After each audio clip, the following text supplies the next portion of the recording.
Se você já passou pela disciplina de teoria e metodologia, você sabe que nós devemos começar nossa reflexão definindo os conceitos. Como nos ensina o professor José de Assunção, que é um doutor de História pela Universidade Federal do Fluminense, no livro Teoria e Formação do Historiador, os conceitos eles nos encaminham a uma determinada leitura da realidade, a uma rede de elaborações mentais que já foram fixadas por outros autores.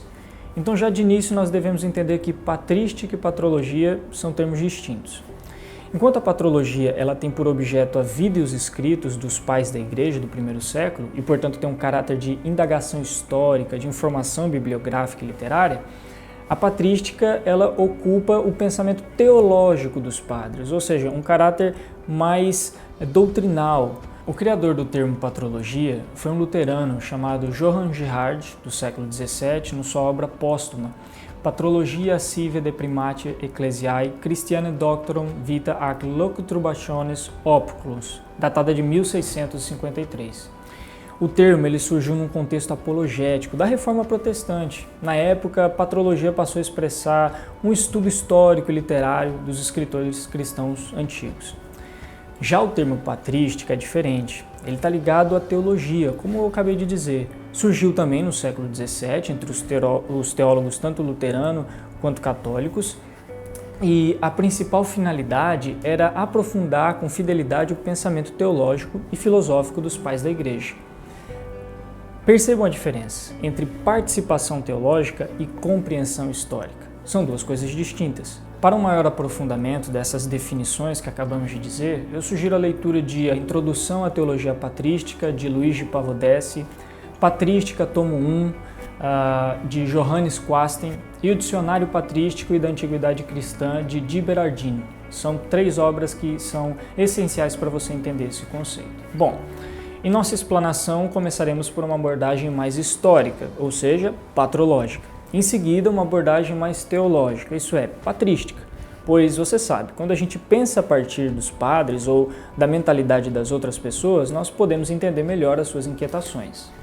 Patrologicamente falando, como resultado de um processo histórico de fusão entre o cristianismo primitivo e a civilização greco-romana dos primeiros séculos, houveram muitos conflitos.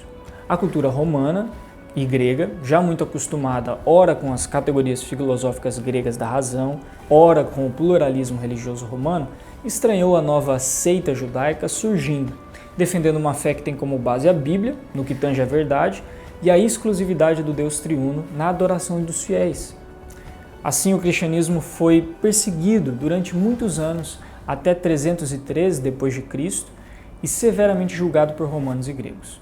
Alguns famosos escritores como Tácito, Marco Aurélio, Galen, Celso, entre outros, eles fizeram acusações aos cristãos como canibalismo, visão ateísta e principalmente subversão política, de onde resultaram então as perseguições, os massacres e os martírios. Isso era comum. Como nos conta o historiador Justo Gonzalez, foram cerca de mais de 250 anos que a Igreja nascente, com o Império, teve conflitos, e muitas vezes conflitos com ira, hostilidade por parte do Estado, principalmente por conta dessa recusa cristã em adorar o imperador. Para mais detalhes dessas acusações e conflitos, você pode ler o clássico de Henry Bateson, chamado Documentos da Igreja Cristã, e Story of the Christian Talk, de Justo Gonzalez. Diante dessas acusações e também de novas vertentes cristãs gnósticas surgindo, alguns pensadores convertidos à fé cristã começaram a se posicionar. Eles estavam refutando as críticas feitas e também expondo a diferença do cristianismo dos posicionamentos filosóficos de outras religiões. Esses pensadores, especificamente, ficaram conhecidos como padres apologistas ou pais da igreja. Somente entre os mais importantes soma-se cerca de 52 homens, durante o século II até o século VIII, tanto no Oriente como no Ocidente. Esses pensadores cristãos, respondendo à altura à cultura crítica ao seu redor, formularam a fé, a liturgia, a catequese, a moral, a disciplina, os costumes, os dogmas cristãos. Eles também participaram de concílios e foram responsáveis pela determinação desses. Normalmente, datam esse período começando com os apóstolos até Santo Isidoro de Sevilha, no Ocidente. Já no Oriente, termina-se com a morte de São João Damasceno. Sobre um forte influxo da cultura helenística, em meio a fortes e intensas imbricações e transformações culturais, com a cultura grega e também com o Império Romano, como nós estamos vendo até o momento, começaram a aparecer os pais apologistas. Eles precisavam conquistar as autoridades romanas, responder os filósofos e ganhar também os novos fiéis. Esses apologistas, e vejam bem, apologia ele é um exercício que consiste em defender, justificar ou elogiar alguma visão. Eles estavam tentando se posicionar a favor do cristianismo. Era uma missão arriscada, de fato, porque o Império Romano, como nós sabemos, tinha métodos nada pacifistas para resolver suas convulsões sociais. É só nós olharmos, por exemplo, o que aconteceu com a crucificação de Jesus Cristo. Então, esse desafio desafiava a doutrina cristã e ela precisava encontrar meios menos dogmáticos para se explicar tanto a filosofia e menos exclusivistas para também se adequar à religião romana. Contudo, os apologistas também eram homens instruídos e capazes. Os mais conhecidos pela destreza intelectual, nós podemos citar, foram Justino Mártir, Irineu, Clemente de Alexandria e Orígenes, que fizeram parte da escola de interpretação de Alexandria, Tertuliano, Eusébio de Cesareia, Atanásio e, por que não, João Crisóstomo. Nós também podemos citar o célebre Santo Agostinho, já desenvolvendo uma teologia muito mais profundamente filosófica e mais amadurecida. Por curioso, essas críticas vindas de documentos romanos e gregos acabaram por lançar luz às implicações das doutrinas bíblicas e fizeram com que nessas lutas os pais amadurecessem muitos conceitos teológicos. Você sabe, muitas vezes quando você sofre, depois desse sofrimento, você se aperfeiçoa. Foi isso que aconteceu com a teologia cristã diante dos embates que ela teve. Por exemplo, pais como Justino e Orígenes conseguiram utilizar as categorias filosóficas, isso é muito importante, dos gregos, para a defesa da fé, mostrando uma valorização pela tradição grega e também uma abertura ao diálogo com a cultura que os rodeava. Justino Mártir, chamado de filósofo em sua própria época, ele foi considerado pioneiro e inovador na busca pela explicação do cristianismo em moldes filosófico-racionalista. De acordo com sua própria declaração na obra chamada Apologia, que é muito importante que você leia caso queira entender esse contexto, ele nasceu em Flávia Neápolis, que é parte de Siquém, na Palestina. Ele tinha origem pagã. Justino, desde cedo, ele se demonstrava intelectualmente ativo, economicamente independente. Ele estava escolhendo uma vida de filósofo e pesquisando as novidades da sabedoria. Aliás, foi assim que ele conheceu os cristãos e surpreendeu-se pela nova doutrina que estava surgindo no mundo. Ele chegou a declarar que o cristianismo foi a única filosofia confiável e útil que ele encontrou. Olha que experiência que Justino teve. Era um grande leitor e intérprete ativo de Platão. Ele reconheceu Platão como um filósofo inteiramente de acordo com a verdade do cristianismo. Ele desenvolveu conceitos, explicações, tudo isso para sustentar o dever de todo cristão em reconhecer as verdades lá na filosofia pagã e, de alguma forma, extrair delas o que for útil para a edificação da igreja cristã primitiva. O conceito, agora propriamente dito, mais famoso de Justino é o de logos espermáticos. Para compreendermos esse conceito, primeiro a gente precisa voltar à importância da palavra logos na filosofia grega. A palavra grega logos, ela tem um significado amplo e foi utilizada ao longo da história da filosofia de diversas maneiras. A gente sabe disso. Mas vamos partir do início. Para o filósofo grego Heráclito, que nasceu entre os séculos 6 e 4 a.C., que foi o primeiro, inclusive, a utilizar o termo logos no contexto filosófico, era algo que significava a conexão entre o discurso racional e a estrutura racional do mundo. Heráclito via no logos uma espécie de entidade universal independente. Pense nisso, entidade universal independente. Para Justino, Jesus Cristo, o Messias encarnado, seria essa entidade universal independente. Ele deveria ser colocado no lugar do logos, que significa razão. A partir dele, todo o princípio de interpretação e determinação da realidade, da vida racional, do que é falso, do que é verdadeiro, seria redirecionado. O conceito de Justino, então, ele vai substituir o logos grego, mas também a quintessência romana, pelo verbo encarnado. Leia, por exemplo, João capítulo 1, versículo 1 do Evangelho.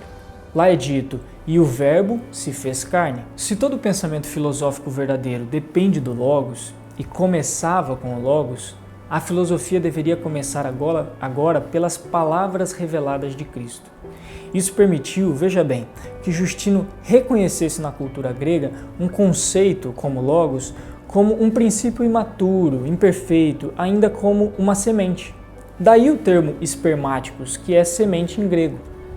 Ela precisava florescer perfeita e definitivamente no cristianismo de Cristo. Veja o que Justino escreveu. Em todos que corretamente discursaram, percebemos que os pontos que se harmonizam com o cristianismo se devem à participação de suas mentes com a razão seminal de Deus, Verbo. Mas aqueles que opinaram contrariamente ao Evangelho apresentam-se destituídos do conhecimento visível e da sabedoria irrefutável.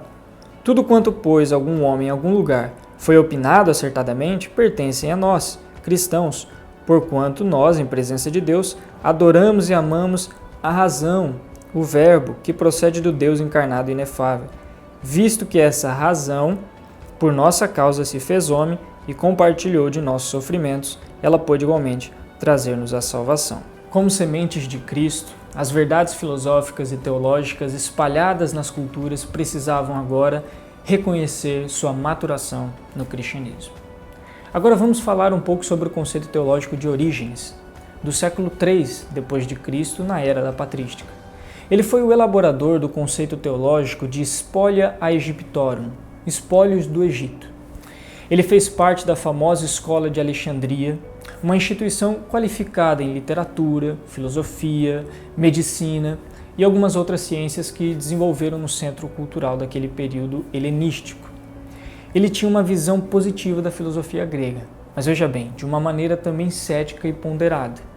O conceito spolia Aegyptorum explica bem essa prudência de Orígenes, quando ele percebia que, embora não sejam inúteis os estudos, a filosofia grega, as determinações romanas, o direito romano, é preciso utilizá-los para outros fins, das quais originalmente eles estavam, de certa forma, submetidos. Orígenes, ele de modo alegórico interpretou a passagem bíblica de Êxodo capítulo 12, do versículo 35 ao 36, descrevendo aqueles utensílios egípcios como símbolos e figuras da cultura grega. Como na narrativa bíblica, o ouro e os demais utensílios preciosos estavam sendo usados pelos egípcios, mas na libertação do povo de Deus, eles deveriam ser levados pelos hebreus para serem úteis ao serviço de adoração que eles teriam no deserto. Assim, Orígenes, ele conclui que, como o ouro egípcio, a filosofia grega, apesar de ser útil, ela estava sobre o uso de pagãos. Ela estava de alguma forma delegada a filósofos que não compreenderam corretamente, verdadeiramente, a finalidade dos utensílios. Esses espólios, que são um conjunto de coisas que são tomadas do inimigo, seja por guerra ou por entrega, é descrito por Orígenes como todas aquelas seitas e filosofias que precisavam ser redimidas pelo cristianismo. A religião declarada verdadeira e detentora da direção da sabedoria. Um sacerdote, teólogo, escritor do século XIX, sua obra chama-se Verbum Caro, descreveu essa análise de origem de forma muito didática e eu gostaria de ler para você. Em aquelas seitas e filosofias, vi Orígenes, quando mais, formas originárias, preparatórias, formas decaídas, obscurecidas, rotas, das quais haveria de aprender alguma ou outra coisa, sobretudo a arte filosófica e dialética da expressão. Mas de tal modo que o pensador cristão, que conhecia ela, se enriqueceu não mais do que recuperando o tesouro de sua própria herança, spolia Aegyptorum. Dessa forma, Orígenes e Justino são exemplos da era dos pais da Igreja, do que estamos estudando, da busca por métodos apologéticos para defender, estruturar e sistematizar a fé cristã e assim desenvolvê-la pelo mundo. Para mais detalhes desse período tão rico de conteúdo, eu sugiro que você leia A Igreja Cristã na História, do Franklin Ferreira, Os Pais da Igreja, de Hans von Campenhauser, e a coleção de textos patrísticos elaborados pelos jesuítas Jean Deniello, Claude Mondesert e Henri de Lubeck. Isso então foi o que nós podemos aprender um pouco sobre esse período tão rico dos pais da Igreja. Espero ter contribuído e ajudado para a sua reflexão.